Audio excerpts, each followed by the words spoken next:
قرآن مجید نے بیان فرمایا ابا واستکبر وکان من الکافرین، اس نے انکار تو کیا پھر اس کے اوپر تکبر بھی کرنے لگا، ڈٹ گیا کہ میں نے تو جو کیا میں نے صحیح کیا، اسی لیے اللہ تعالیٰ نے اس کو دھتکار دیا۔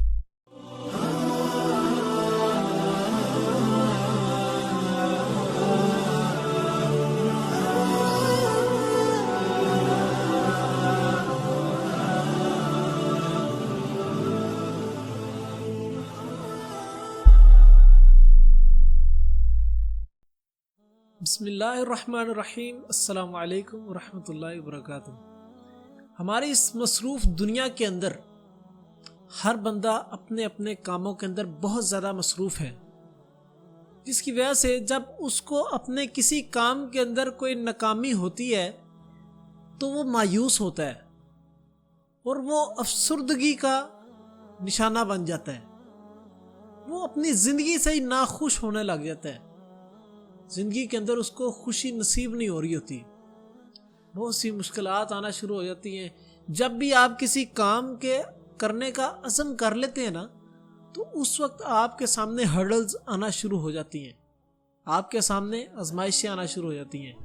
اگر آپ اپنی زندگی کے اندر خوش رہنا چاہتے ہیں تو 3 رولز کو لازماً فالو کریں۔ نمبر 1، جب آپ پر کوئی آزمائش آئے تو اس کے اندر صبر کریں، کیونکہ یہ تو انڈرسٹوڈ سی بات ہے کہ آپ کو کوئی بھی کام کے اندر جب آپ نے کسی اپنے ایم کو اچیو کرنا ہو تو بغیر آزمائش کے آپ اچیو نہیں کر سکتے۔ اللہ سبحانہ و تعالیٰ نے قرآن مجید کے اندر بیان فرمایا کہ کیا تم یہ سمجھتے ہو کہ تم آزمائے نہیں جاؤ گے اور تم ڈائریکٹ جنت میں چلے جاؤ گے؟ ایسی پاسبلٹی نہیں ہے۔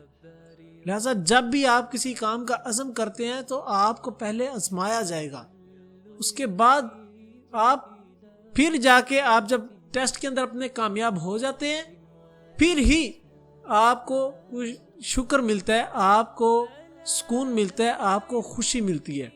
نمبر 2، جب آپ کو کوئی چیز اللہ سبحانہ و تعالیٰ کی طرف سے ملے تو اللہ کا شکر لازمی ادا کریں۔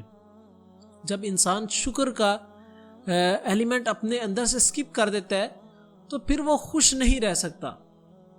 شکر کی تعریف کیا ہے؟ شکر اس کو کہتے ہیں اللہ تعالیٰ آپ کو کوئی چیز دیں اور آپ اس کا صحیح طریقے سے استعمال کریں اور اللہ کی راہ کے اندر اس کو خرچ کریں۔ جب اللہ تعالیٰ کی راہ کے اندر آپ اس کو خرچ کرنا شروع ہو جاتے ہیں تب اس چیز کا صحیح استعمال ہو رہا ہوتا ہے، اور کسی چیز کا صحیح استعمال ہی اس کا شکر ہوتا ہے۔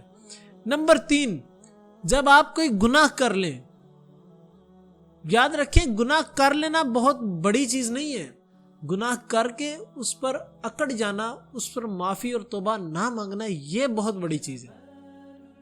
شیطان نے جب اللہ تعالیٰ نے شیطان کو حکم دیا کہ آدم علیہ السلام کو سجدہ کرنے کا، اس نے انکار کیا۔ صرف انکار ہی نہیں کیا، قرآن مجید نے اس کا نقشہ کھینچا ہے۔ قرآن مجید نے بیان فرمایا ابا واستکبر وکان من الکافرین، اس نے انکار تو کیا پھر اس کے اوپر تکبر بھی کرنے لگا، ڈٹ گیا کہ میں نے تو جو کیا میں نے صحیح کیا، اسی لیے اللہ تعالیٰ نے اس کو دھتکار دیا۔